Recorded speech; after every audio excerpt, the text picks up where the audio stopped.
Do you think they're making this move so they can go ahead and get Jimmy Butler? One, yes. Mm-hmm. Like I don't think you make that trade unless it's specifically to use those first round picks To have more subsequent ammo. trades. Like my suspicion is that at least one of those picks goes with Bradley Beal wherever they can convince him to waive his native trade clause, Mhm. and the other two go to Miami to get Jimmy.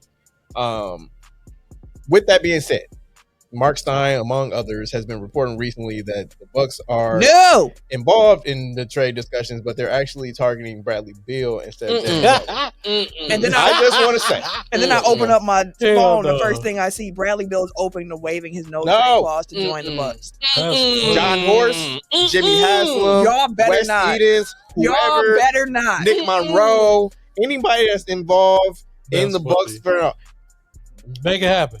no, Make Don't. it happen. No. because here's my thing, right? Like No. I probably landed. I'm like 51-49. Would I give up Khris Middleton for Jimmy Butler? Yeah. Okay. And it depending on the day, I don't know which side I'm falling.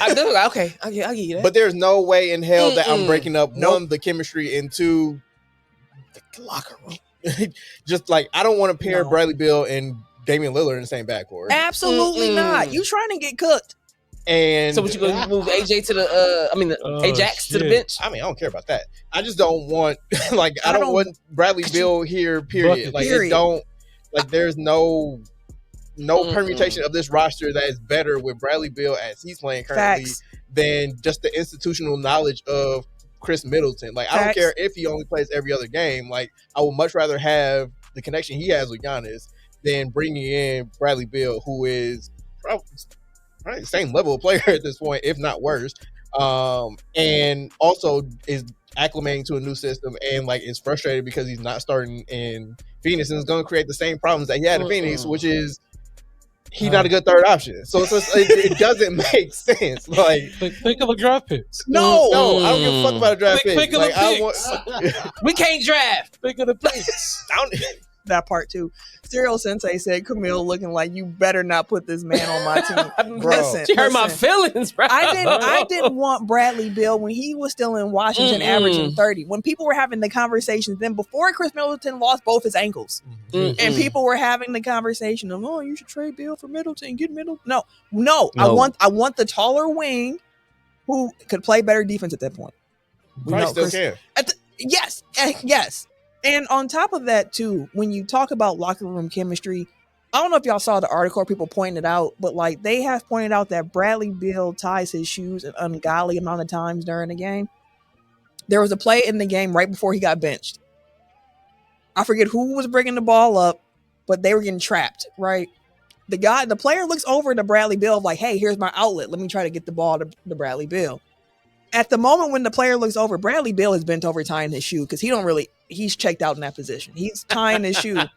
You can see on the sideline. Shoestrings You can see Mike Budenholzer looking at the ball, seeing his guy trapped. You see him look to see where his player is looking like, okay, the ball should go here to Bradley Beal. He sees Bill tying his shoe and Bud just throw his arms up. Like, this nigga. the very next game he was benched. Like That's crazy. The attitude, like Khris Middleton has taken the benching gracefully. He understands, like, I'm doing whatever I can for the team. As Eric pointed out, the institutional knowledge, the playmaking. I think that's the biggest thing for Khris Middleton, especially when he's running with second I'm gonna unit. say the leadership in the second unit. Like, you need him. It's a lot of shit. He's really like the Bucks' backup point guard. And Bradley Beal cannot fill that role. We don't know. No, I know the offense has been having some struggles, but Bradley Beal is not the answer. I do not want Bradley Beal on this team. And if the Bucks make that move, y'all better check on me because I'm going to be pissed. Hopefully it's a reroute. If they do that, you better check on John Horst because he's going to get some reroute. It's just a reroute. It's just a quick. The only way I want to see the Bucks in that trade conversation is they're in it as the third or fourth team to find a way to get rid of Pat Connaughton or Marjon Beauchamp or somebody like that to free up a roster spot so they can give Ryan Rollins a standard contract.